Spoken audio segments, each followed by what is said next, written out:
ನಮಸ್ತೆ ಫ್ರೆಂಡ್ಸ್, ನಿಮಗೆಲ್ಲ tassels and ಟೇಲ್ಸ್ಗೆ ಸ್ವಾಗತ. ಇವತ್ತು ನಾವು ಒಂದು ರೀತಿಯಲ್ಲಿ ಯೂನೀಕ್ ಆಗಿರುವ ಕುಚ್ಚು ಡಿಸೈನನ್ನು ಕಲಿಯೋಣ.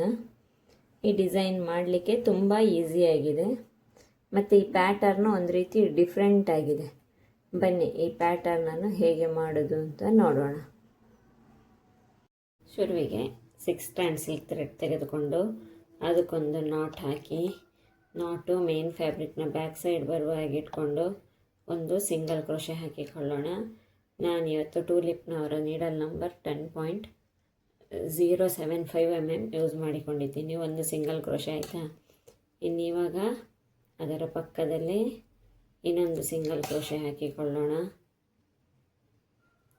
2 ಸಿಂಗಲ್ ಕ್ರೋಶೆ ಹಾಕಿಕೊಂಡು ಆದ ಮೇಲೆ ಈ ರೀತಿ ಥ್ರೆಡ್ಡನ್ನು ಮೇಲಕ್ಕೆ ಎತ್ತಿಕೊಂಡು ಇದರೊಳಗೆ 3 ಬೀಡನ್ನು ಇನ್ಸರ್ಟ್ ಮಾಡೋಣ. ಈ ರೀತಿ 3 ಬೀಡ್ ತೆಗೆದುಕೊಂಡು ಈ ದಾರದೊಳಗಡೆಗೆ ಇನ್ಸರ್ಟ್ ಮಾಡೋಣ. ಈ ರೀತಿಯಲ್ಲಿ ಒಟ್ಟಿಗಾದರೂ ಮಾಡ್ಕೋಬೋದು, ಒಂದೊಂದನ್ನಾದರೂ ಮಾಡಿಕೊಳ್ಬೋದು. ಈ ರೀತಿಯಲ್ಲಿ ಹಾಕಿ ಇಲ್ಲಿ ಬೀಡ್ ಲಾಕ್ ಸಿಂಗಲ್ ಕ್ರೋಶೆ ಹಾಕಿದ್ವಲ್ಲ, ಇಲ್ಲಿ ಇದರೊಳಗಡೆಗೆ ಲಾಕ್ ಹಾಕಿಕೊಳ್ಳೋಣ. ಬೀಡನ್ನು ಈ ರೀತಿಯಲ್ಲಿ ತಂದು ಬಿಟ್ಟು ಎರಡು ಲೂಪ್ ಇರ್ತದೆ, 2 ಲೂಪನ್ನು ಒಂದು ಮಾಡಿಕೊಳ್ಳೋಣ. ಈ ರೀತಿಯಾಗಿ ಅದೀಗ ಇಲ್ಲಿ ಟ್ರಯಾಂಗಲ್ ಶೇಪಿನಲ್ಲಿ ಕೂತಿತ್ತು ನೋಡಿ. ಇನ್ನಿವಾಗ ಇದನ್ನು ಇಲ್ಲೇ ಒಂದು ಸಿಂಗಲ್ ಕ್ರೋಶೆ ಹಾಕಿಕೊಳ್ಳೋಣ ಪಕ್ಕದಲ್ಲಿ. ಈ ರೀತಿಯಾಗಿ ಹಾಗಾದ್ರೆ ಇಲ್ಲಿ ನಿಮಗೆ ಟ್ರಯಾಂಗಲ್ ಶೇಪ್ ಕೂತದ್ದು ಸರಿಯಲ್ಲೇ ಕಾಣಿಸ್ತದೆ ನೋಡಿ. ಈ ರೀತಿಯಾಗಿ ಈಗ ಇಲ್ಲಿ ಒಂದು ಸಿಂಗಲ್ ಕ್ರೋಶೆ ಆಯಿತಾ. ಇನ್ನೊಂದು ಸಿಂಗಲ್ ಕ್ರೋಶೆ ಹಾಕಿ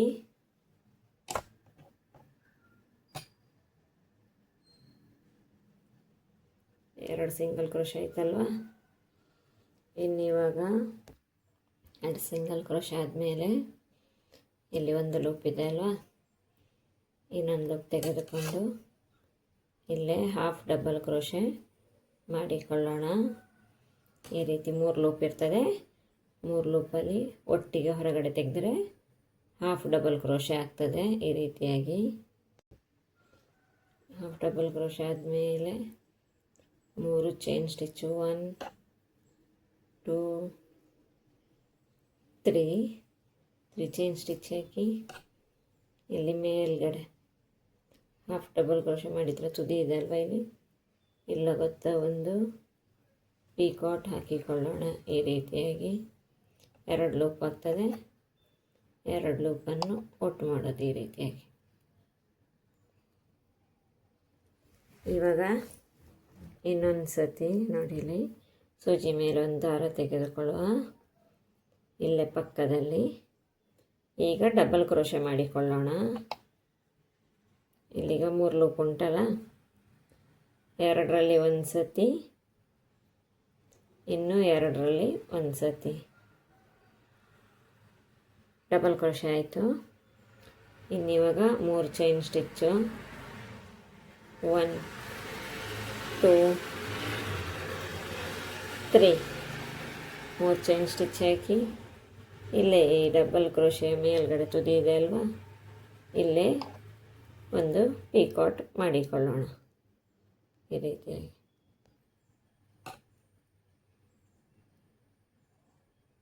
ಪೀಕಾಟ್ ಆದಮೇಲೆ ಈಗ ನೆಕ್ಸ್ಟ್ ಸ್ಟೆಪ್ಪು, ಸೂಜಿ ಮೇಲೆ 2 ಸತಿ ದಾರ ಸುತ್ತಿಕೊಳ್ಳೋಣ. ಇಲ್ಲಿ ಅದರ ಪಕ್ಕದಲ್ಲೇ ತ್ರಿಬಲ್ ಕ್ರೋಶೆ ಮಾಡಿಕೊಳ್ಳೋಣ. ತ್ರಿಬಲ್ ಕ್ರೋಶೆ ಅಂದರೆ 2 ಲೂಪಲ್ಲಿ ಒಂದು ಸತಿ,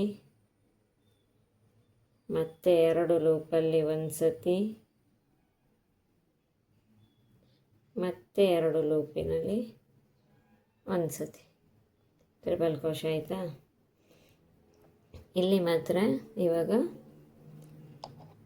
3 ಅಲ್ಲ 4 ಚೈನ್ ಸ್ಟಿಚ್ ಹಾಕಿಕೊಳ್ಳೋಣ. 1 2 ಆಯಿತಾ, 2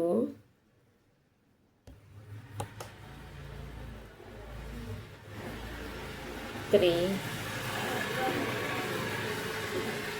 4 ಇಲ್ಲೇ ನಾವು ಟ್ರಿಪಲ್ ಕ್ರೋಚೆ ಹಾಕಿದ ತುದಿ ಇದೆ ನೋಡಿ ಇಲ್ಲಿ, ಇಲ್ಲ ಗೊತ್ತಾನೆ ಒಂದು ಪೀಕಾಟ್ ಮಾಡಿಕೊಳ್ಳೋಣ. ಒಂದು ಪೀಕಾಟ್ ಆಯ್ತಲ್ಲ ಇಲ್ಲಿ. ಇನ್ನಿವಾಗ ನೆಕ್ಸ್ಟ್ 1 2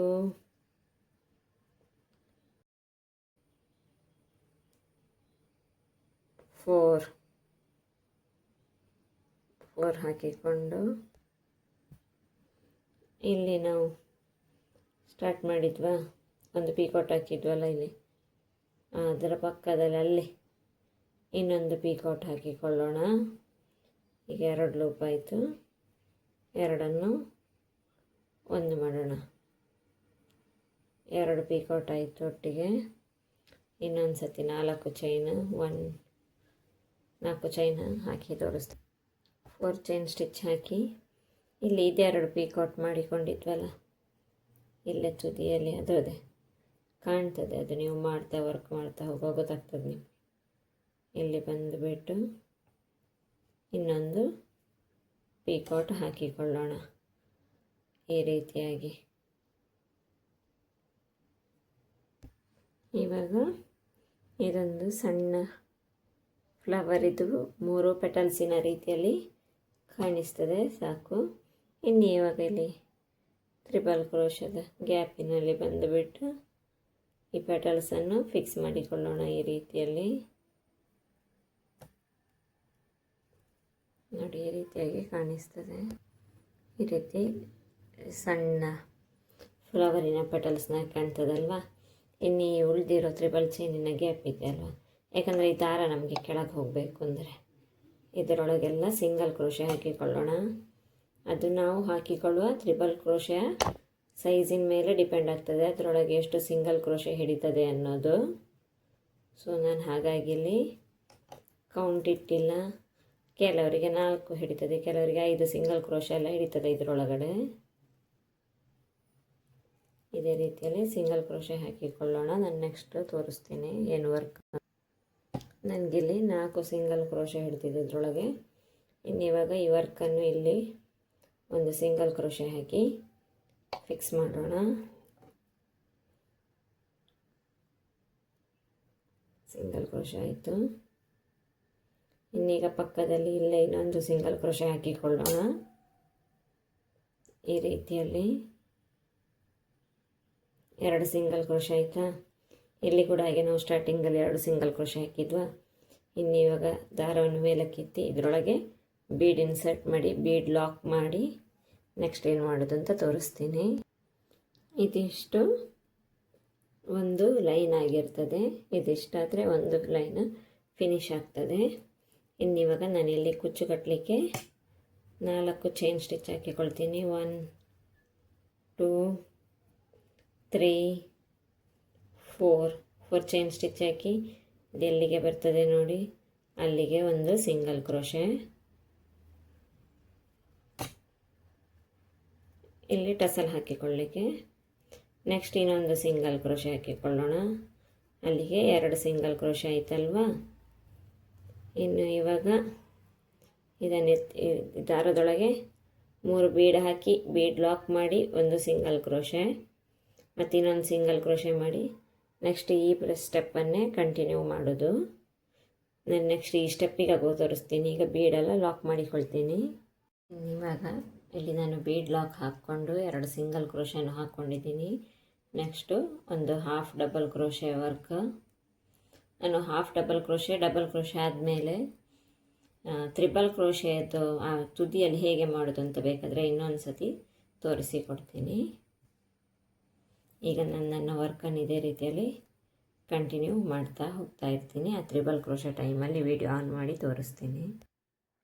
ಇಲ್ಲಿ ಇವಾಗ ನಾನು half double crochet triple crochet ಹಾಕ್ಕೊಂಡಾಗಿದೆ.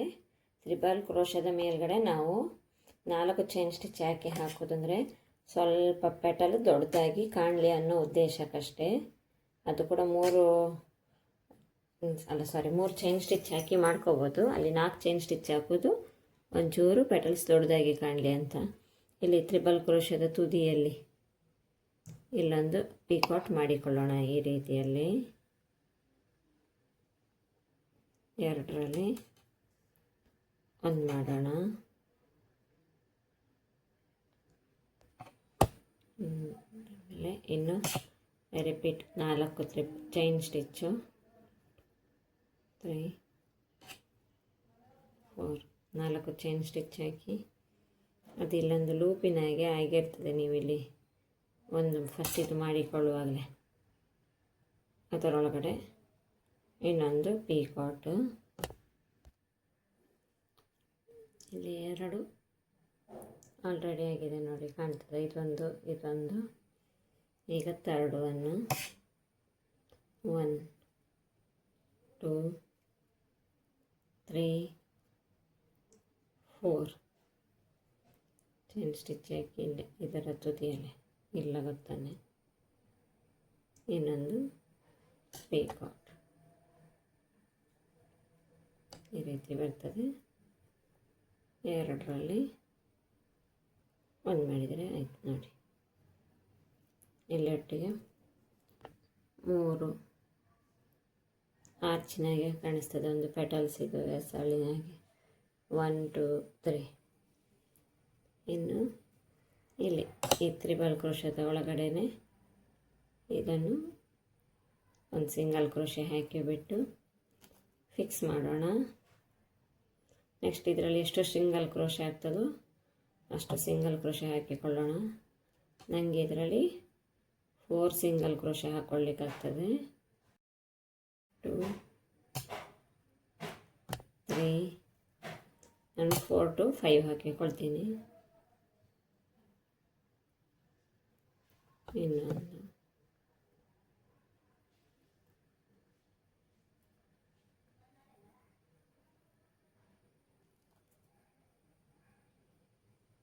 ಈ ರೀತಿಯಲ್ಲಿ ಕಾಣ್ತದೆ. ಇನ್ನು ಈ ವರ್ಕನ್ನು ಇಲ್ಲೇ ಸಿಂಗಲ್ ಕ್ರೋಶೆ ಹಾಕಿ ಫಿಕ್ಸ್ ಮಾಡಿಕೊಳ್ಳೋಣ.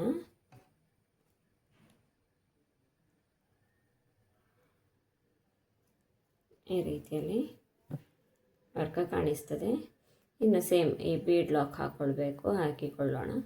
ನಾನು ವರ್ಕ್ ಲಾಸ್ಟಲ್ಲಿ ಫಿನಿಶ್ ಮಾಡಿಬಿಟ್ಟು ಕುಚ್ಚೆಲ್ಲ ಹಾಕಿಬಿಟ್ಟು ಹೇಗೆ ಕಾಣ್ತದೆ ಅಂತ ತೋರಿಸ್ತೀನಿ. ಈ ವರ್ಕ್ ಇವಾಗ ನಾನು ಈ ವರ್ಕಿನ ಲಾಸ್ಟಿಗೆ ಬಂದಿದ್ದೀನಿ. ಇಲ್ಲಿ ಬೀಡ್ಸ್ ಹಾಕಿಕೊಂಡು 2 ಸಿಂಗಲ್ ಕ್ರೋಶೆ ಮಾಡಿಕೊಂಡಿದ್ದೀನಿ. ಇನ್ನು ಇಲ್ಲೊಂದು 1 ಅಥವಾ 2 ಚೈನ್ ಸ್ಟಿಚ್ ಹಾಕಿಕೊಂಡು ಈ ಥ್ರೆಡ್ಡನ್ನು ಕಟ್ ಮಾಡಿಕೊಳ್ತೇನೆ. ಇಲ್ಲಿ ವಿದೌಟ್ ಟಸೆಲ್ ಈ ವರ್ಕ್ ಈ ರೀತಿಯಾಗಿ ಕಾಣಿಸ್ತಾ ಇದೆ ನೋಡಿ. ಈ ರೀತಿಯಲ್ಲಿ ಉಂಟು. ಇನ್ನು ವಿದ್ ಕುಚ್ಚು ಹೇಗೆ ಕಾಣ್ತದೆ ಅಂತ ನಾನು ತೋರಿಸ್ತೀನಿ. ಇಲ್ಲಿ ಇದು ಪೆಟಲ್ಸು ಪುಟ್ಟದಾಗಿ ಎಷ್ಟು ಚೆನ್ನಾಗಿ ಕಾಣ್ತಿದೆ ನೋಡಿ. ಇದೇ ರೀತಿಯಲ್ಲಿ ಮಾಡ್ಕೊಳ್ತೀವಿ. ಇಲ್ಲಿ ಏನಂದರೆ ಈ ತ್ರಿಬಲ್ ಕ್ರೋಶದ ತುದಿಯಲ್ಲೇ ಎಲ್ಲ ಆರ್ಚುಗಳದ್ದು ಎಂಡ್ ಬರಬೇಕು. ಇಲ್ಲಿ 4 ಚೈನ್ ಸ್ಟಿಚ್ ಹಾಕಿ ಅದರ ತುದಿಯಲ್ಲೇ ಬಂದುಬಿಟ್ಟು ಪೀಕಾಟ್ ಮಾಡಿಕೊಳ್ಳೋದು. ಇದನ್ನು ಕೂಡ ಹಾಗೆ ಸೆಕೆಂಡ್ 1 ಕೂಡ ಸೇಮ್ ಫಸ್ಟ್ ಇದನ್ನು ಮಾಡಿದಾಗೇ ಥರ್ಡ್ 1 ಕೂಡ ಅಲ್ಲಿ ಬಂದು ಆ ತುದಿಯಲ್ಲಿ ಬಂದುಬಿಟ್ಟು ಆ ತ್ರಿಬಲ್ ಚೈನ್ನ ತುದಿಯಲ್ಲಿ ಬಂದುಬಿಟ್ಟು ಆ ವರ್ಕನ್ನು ಫಿಕ್ಸ್ ಮಾಡಿ ಆದಮೇಲೆ ಈ ತ್ರಿಬಲ್ ಕ್ರೋಶದ ಒಳಗಡೆ ಬಂದುಬಿಟ್ಟು ಒಂದು ಸಿಂಗಲ್ ಕ್ರೋಶೆ ಹಾಕ್ಕೊಳ್ಳಿಕ್ಕೆ, ಮತ್ತು ಹ್ಯಾಸ್ ಇಟ್ ಈಸ್ ಇದು ಸಿಂಗಲ್ ಕ್ರೋಶೆ ಹಾಕಿ ಎಂಡ್ ಮಾಡೋದು. ನಾನು ಕುಚ್ಚು ಹಾಕಿ ಆದಮೇಲೆ ಈ ವರ್ಕ್ ಹೇಗೆ ಕಾಣ್ತದೆ ಅಂತ ತೋರಿಸ್ತೀನಿ. ಕುಚ್ಚು ಎಲ್ಲ ಕಟ್ಟಿ ಆದಮೇಲೆ ವರ್ಕ್ ಈ ರೀತಿಯಾಗಿ ಕಾಣಿಸ್ತದೆ ನೋಡಿ. ಬೀಡ್ಸ್ ಒಂದು ಸಣ್ಣ ಪೆಟಲ್ನಾಗೆ ಬೀಡ್ಸು ಕುಚ್ಚಿನಾಗೆ ಇದಿಷ್ಟು ಒಂದು ಬೇಸ್ ಆಗಿರ್ತದೆ. ನೆಕ್ಸ್ಟ್ ಇದಿಷ್ಟು ನೋಡಿ. ಈ ಡಿಸೈನ್ ಹೇಗಿದೆ, ನಿಮ್ಗೆ ಇಷ್ಟ ಆಯಿತಾ ಈ ಡಿಸೈನು? ಇಷ್ಟ ಆದರೆ ಲೈಕ್ ಮಾಡಿ, ಕಮೆಂಟ್ ಮಾಡಿ, ಸಬ್ಸ್ಕ್ರೈಬ್ ಮಾಡಿ. Thank you.